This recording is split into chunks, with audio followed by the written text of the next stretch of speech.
El poder de la esperanza. Secretos del bienestar emocional. En la lectura, el licenciado Alejandro Venegas.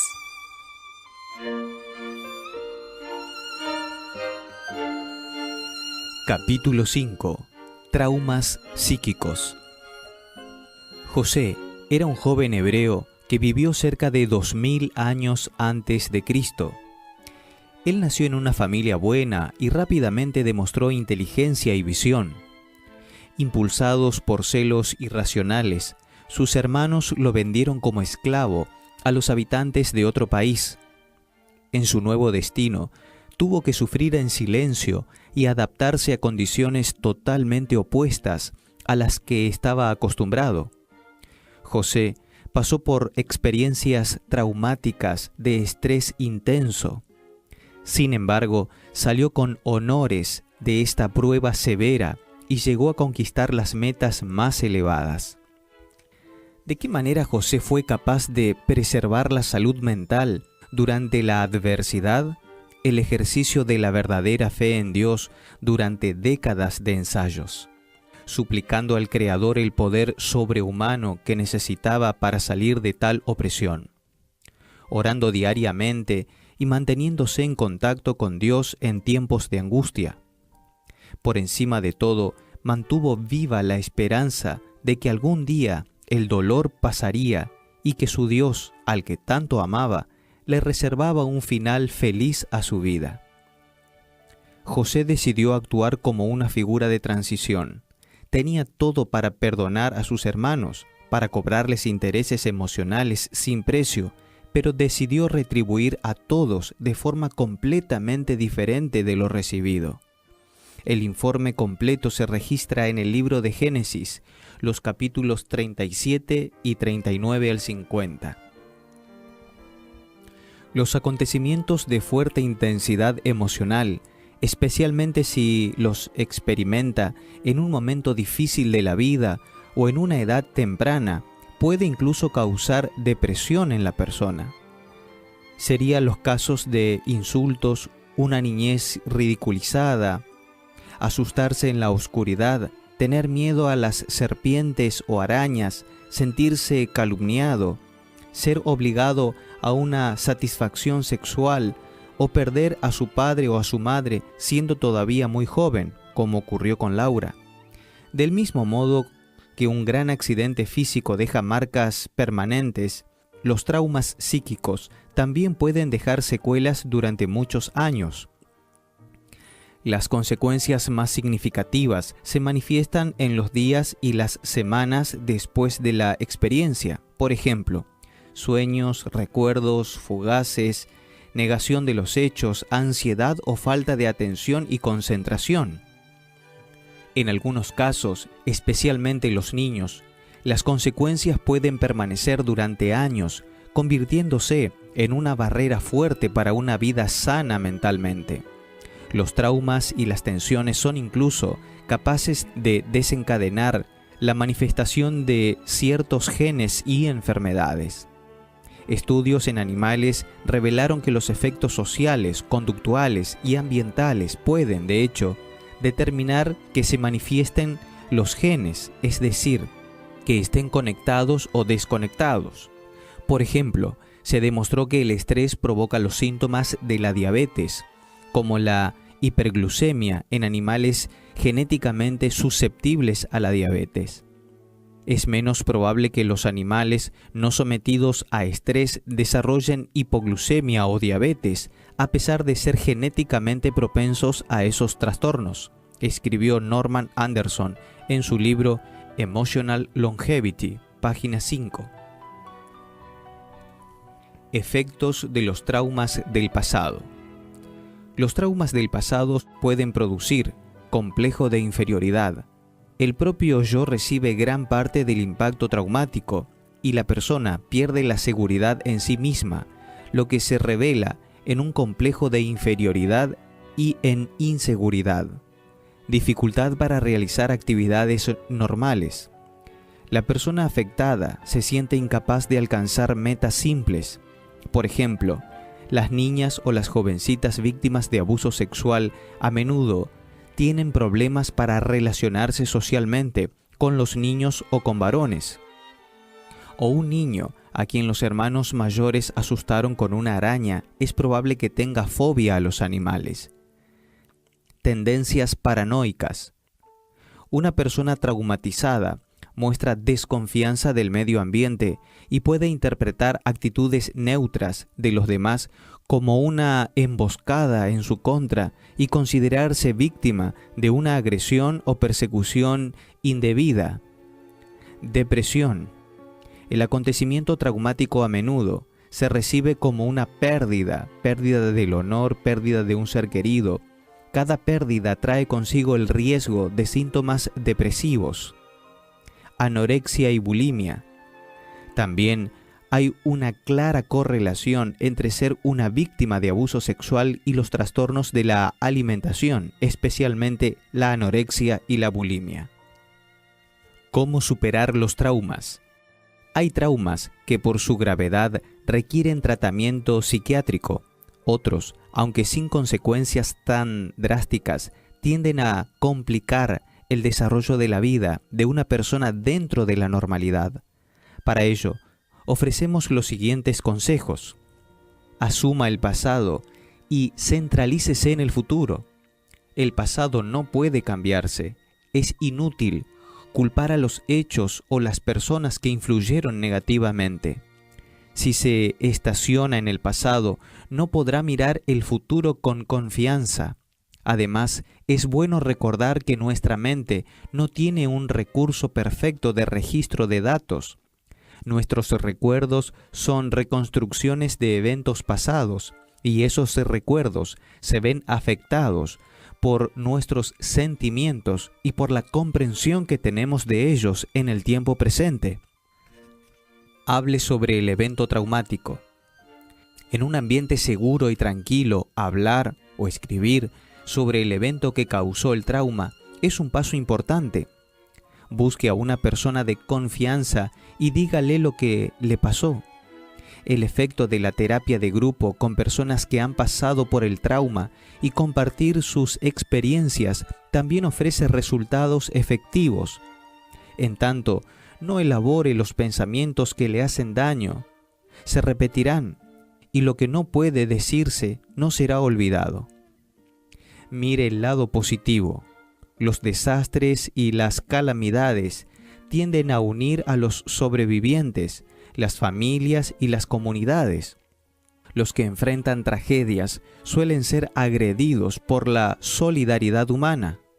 Por otro lado, las situaciones traumáticas, cuando se abordan adecuadamente, tienden a fortalecer el carácter de los que pasan por ellas. Intente perdonar. Si bien es un proceso que puede llevar mucho tiempo, puede evitar el odio y el resentimiento hacia los responsables del trauma. Este es un paso importante para la solución de lo que sucedió en el pasado, y no solo es aplicable a los demás, sino también a nosotros mismos. Autoperdón y autorreconciliación. Trabajar el odio no debe impedir que la víctima quiera un fin justo a su experiencia traumática. El dolor y el resentimiento nos convierte en rehenes del pasado y a seguir recordando algo que pasó hace mucho tiempo. Por lo tanto, el peor perjudicado por el daño es uno mismo. Sin embargo, el perdón no siempre es espontáneo, porque nuestra capacidad de amar, perdonar es amar, es ilimitada. Busque la fuente del perdón, el Dios de amor, quien según el Evangelio quiere que seamos sus amigos y nos puede ayudar a superar el pasado que nos persigue. Recuerde la oración del Señor diciendo: perdónanos nuestras deudas, como también nosotros perdonamos a nuestros deudores. San Mateo capítulo 6, versículo 12. Escribir las experiencias. Melanie Greenberg y Arthur Stone realizaron un interesante estudio en la Universidad del Estado de Nueva York. En Stony Brook tomaron parte 70 alumnos universitarios con experiencias pasadas, siguiendo estos pasos. 1. Agruparon a los participantes en subgrupos: los que habían sufrido un trauma fuerte, los que habían sufrido un trauma leve y aquellos que no habían sufrido trauma alguno. 2. A algunos se les pidió que revelasen por escrito su experiencia. A otros no se les dio esa oportunidad para que sirvieran como punto de referencia al grupo de control. 3. Durante los siguientes meses se observaron tendencias de salud y enfermedad en todos los participantes. Los resultados mostraron que los que habían experimentado un trauma fuerte y revelado el hecho por escrito experimentaron mejoras en la salud física muy por encima de aquellos que no habían escrito nada sobre su experiencia traumática. Tales estudios demuestran que revelar la experiencia traumática no solo es bueno para el alma, sino también para el cuerpo. Uno de los que defienden este es Elie Wiesel, escritor y sobreviviente de los campos de concentración nazis. Él escribió y reescribió sus experiencias personales traumáticas y así pudo resignificar y replantear esos traumas. Para él, incluso si no podemos expresar nuestros sentimientos y recuerdos correctamente, aún así debemos intentarlo. Por otra parte, en la lucha por superar el trauma es necesario evitar la victimización, buscar consuelo en la religión, crear nuevas metas para la vida, saber utilizar su experiencia para hacer algo bueno por los demás y no alimentar el deseo de venganza u odio son procesos importantes para superar el trauma. Un óptimo consejo bíblico en este contexto es el siguiente: una cosa sí hago, me olvido ciertamente de lo que ha quedado atrás y me extiendo hacia lo que está adelante, prosigo a la meta. Filipenses capítulo 3 versículos 13 y 14. Resiliencia. La palabra resiliencia proviene de la física y describe la capacidad de algunos materiales para volver al estado original o mejorar la calidad después de haber sido sometidos a situaciones extremas. En términos humanos, la resiliencia es la capacidad de una persona para mantener o recuperar la esencia emocional o incluso llegar a ser mejor después de pasar por una situación traumática. Por supuesto, hay diferentes niveles de resistencia entre las personas. Lo que traumatiza a alguien no necesariamente puede afectar de la misma manera a otros. Esto depende de factores tales como el temperamento, la capacidad para resolver problemas, la inteligencia, la autoestima, las habilidades sociales, el autocontrol, la familia y las relaciones sociales, etc. Nunca está de más enfatizar la importancia de las buenas relaciones. Un estudio de 724 personas mayores de 70 años llegó a la conclusión de que no son la riqueza ni la fama lo que garantiza la felicidad, la longevidad y la capacidad de recuperación, sino las buenas relaciones con la familia y los amigos. Robert J. Baldinger, psiquiatra y profesor de la Escuela de Medicina de Harvard, es el que coordina el estudio actualmente. Él cita 3 grandes lecciones acerca de las relaciones extraídas de la investigación estadounidense. 1. Las relaciones sociales son buenas para los seres humanos. Sí, la soledad mata. 2. La calidad de las relaciones es más importante que la cantidad. Y 3. Las relaciones felices y duraderas protegen la salud física y mental. Una experiencia de soledad se torna tóxica. Las personas más aisladas descubren que son menos felices, que su salud empeora más rápido en la mediana edad, que su función cerebral disminuye prematuramente y que tienen vidas más cortas que las personas que no se sienten solas, declaró Baldinger en una conferencia disponible en YouTube. Pero hay otro factor más importante que las buenas relaciones sociales. Ahora, los investigadores reconocen que un factor importante para el desarrollo y el fortalecimiento de la resiliencia es la religión. Además de brindar una red de apoyo social, la religión proporciona una visión positiva del futuro. pero no puede ser cualquier religión, sugiere el psiquiatra Harold Koenig de la Universidad de Duke en California del Norte, Estados Unidos, quien estudia la relación entre religión y salud. Dice que no sirve de nada simplemente decir que es espiritual, sin tener una experiencia práctica religiosa. Usted tiene que estar comprometido con la religión a fin de disfrutar de sus beneficios.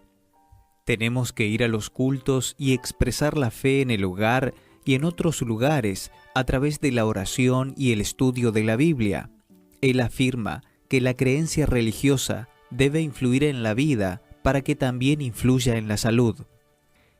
En un reportaje a la revista Vida y Salud, el Dr. Koenig explicó que la participación religiosa reduce el estrés psicológico, lo cual reduce la inflamación y la tasa de acortamiento de los telómeros en las células. Según él, los telómeros son un reloj biológico de la célula. Se acortan en cada división celular y cuando se inutilizan, la célula muere y ocurre la desintegración del órgano.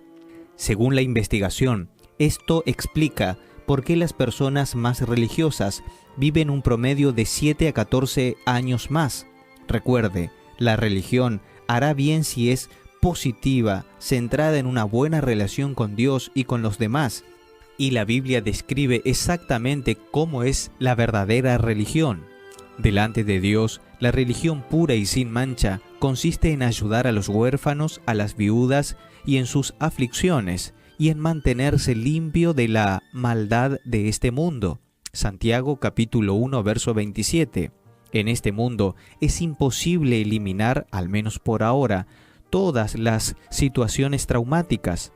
Por más resiliente que sea la persona, el sufrimiento alguna vez llamará a su puerta y le traerá dolor. ¿Por qué las cosas tienen que ser así? El mundo es un campo de batalla. La Biblia deja en claro que este mundo es el campo de una batalla que comenzó muy lejos de aquí, en el cielo. Ezequiel capítulo 28, versículos 11 al 19, e Isaías capítulo 14, versículos 12 al 19, se describe el punto de inflamación de este conflicto, el orgullo y la vanidad. Lucifer era un ángel perfecto creado por Dios. En realidad, era una especie de jefe de los ángeles, amado y respetado por todos. Sucede que en algún momento y misteriosamente, la envidia empezó a brotar en su corazón angelical y deseó la posición que pertenecía solo al Creador. Lo tenía todo, pero quiso ir más allá, hasta que decidió no prestar reverencia al Eterno y comenzó a cuestionar el gobierno divino y la ley sobre la cual descansaba ese gobierno. Conociendo el carácter de Dios revelado en las Sagradas Escrituras, podemos imaginar que Él intentó todo para hacer que este ángel se arrepintiera y abandonase la rebelión. Pero Lucifer decidió seguir adelante con sus planes. Llegó finalmente a cruzar la línea de no retorno, el punto a partir del cual el pecador ya no se preocupa por el pecado ni siente el deseo de arrepentirse. El corazón se endureció a las súplicas del Espíritu Santo. Apocalipsis capítulo 5 versículo 11 dice que existen millones de ángeles. Muchos de ellos terminaron dudando y otro tanto decidió unirse a los rebeldes. Realmente, ¿cómo acusaba Lucifer? ¿Dios sería un tirano? ¿No sería una prueba de arbitrariedad divina el que hubiera leyes que debían ser obedecidas por sus criaturas? Para el ángel acusador era como si la ley de la gravedad y los 10 mandamientos no fueran una protección sino una obligación injusta. Algunos se preguntaron si el Dios omnisciente sabía acerca de los sentimientos de Lucifer desde el principio, ¿por qué no lo destruyó antes de que propagara la controversia? Piense en esto. Para los ángeles del cielo todo era nuevo. Nunca habían experimentado los sentimientos que cruzaban por su mente. Había dudas en el cielo. Entonces, si Dios destruía a los rebeldes desde el principio, ¿qué tipo de sensaciones se habrían despertado en otras criaturas? Quiero decir que esto es así. El que desobedece muere. ¿Lo nota? El Creador tuvo que permitir que las consecuencias de la rebelión fueran conocidas por todos para hacer su elección y decidir bajo qué gobierno les gustaría vivir. También tenía que proporcionarles una oportunidad justa al rebelde para que pudiera volver al camino recto por su cuenta, aunque éste finalmente decidió no hacerlo. Otros van más allá y preguntan: ¿Dios no podría haber creado un universo en el que no existiera el mal? Vamos a tratar de responder con otra pregunta. ¿Puede Dios crear una rueda cuadrada? Esto no tiene sentido, ya que el Creador no viola sus leyes y no funciona con imposibilidades de lógica. Por lo tanto, para crear un universo con seres dotados de libre elección, Dios tuvo que asumir riesgos, ya que no puede existir un universo con libertad sin una opción para el mal. Dios no creó seres autómatas como robots, programados para obedecer. Dios es amor. Primera de Juan capítulo 4 versículo 8. Y quiere ser amado. Por eso vale la pena recordar que el amor se manifiesta únicamente cuando hay libertad. Nadie puede ser obligado a amar. Dios ¿podría haber creado un universo sin el potencial para el mal? Sí, pero no es este universo. Por lo tanto, contrariamente a lo que algunos afirman, el mal no prueba que el Creador no existe. Solo demuestra lo contrario, que existe y que nos ha dotado de la libertad de elección. De hecho, si Dios no existiera, la definición misma de mal dejaría de tener sentido. Después de todo, lo malo es lo opuesto de lo bueno. Sin una moral absoluta para servir como parámetro, ¿cómo determinar qué es lo correcto? Sabemos que una línea está torcida solo porque podemos compararla con una línea recta. Por desgracia, 1/3 de los ángeles del cielo se alió con Lucifer, más tarde llamado Satanás o enemigo, y finalmente fueron expulsados del cielo. Apocalipsis capítulo 12 versículos 3, 4, 7 y 9, y vinieron a parar en nuestro planeta. Aquí Satanás utilizó el engaño para involucrar en su rebelión a la primera pareja humana. Génesis capítulo 3 versículos 1 al 6.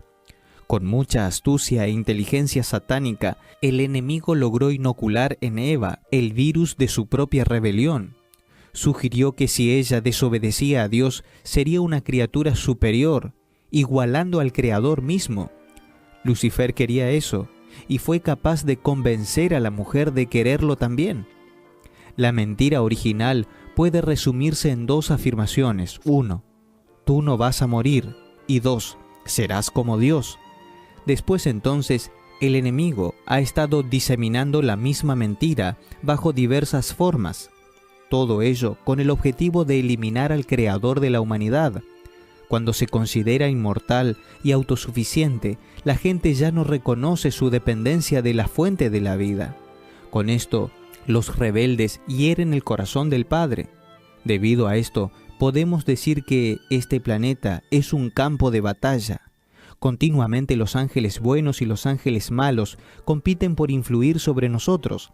Debemos recordar siempre que la batalla que libramos no es contra gente de carne y hueso, sino contra principados y potestades, contra los que gobiernan las tinieblas de este mundo, contra huestes espirituales de maldad en las regiones celestes.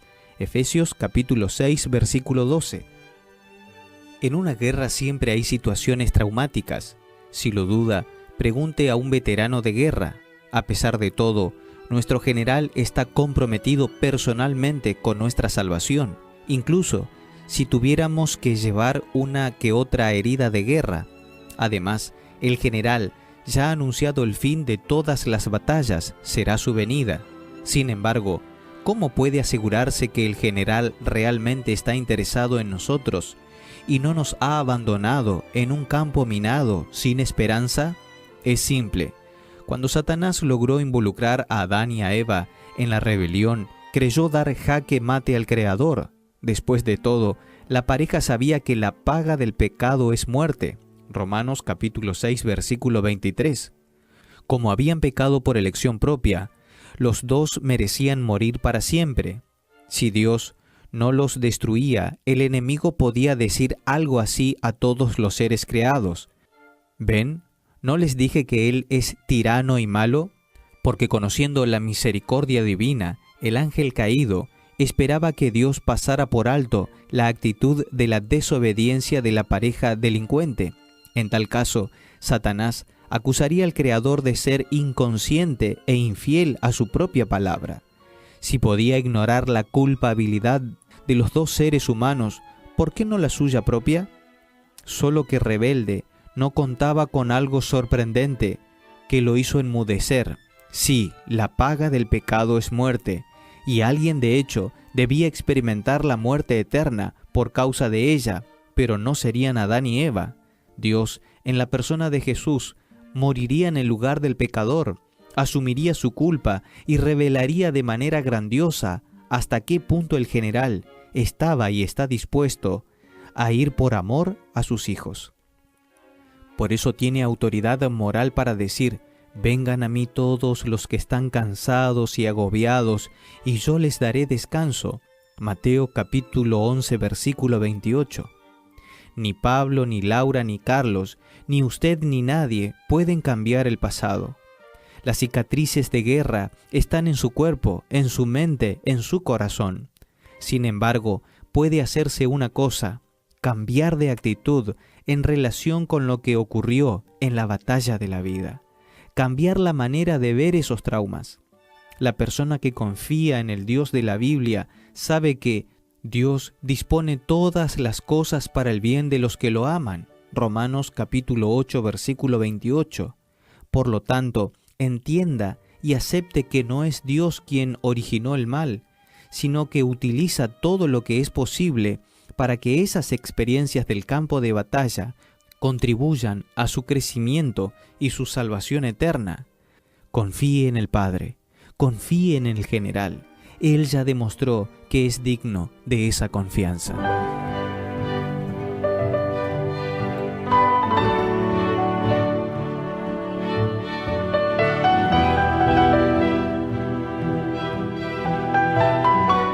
Esto fue El Poder de la Esperanza. Lectura de Alejandro Venegas, sobre textos de Julián Melgoza y Michelson Borges.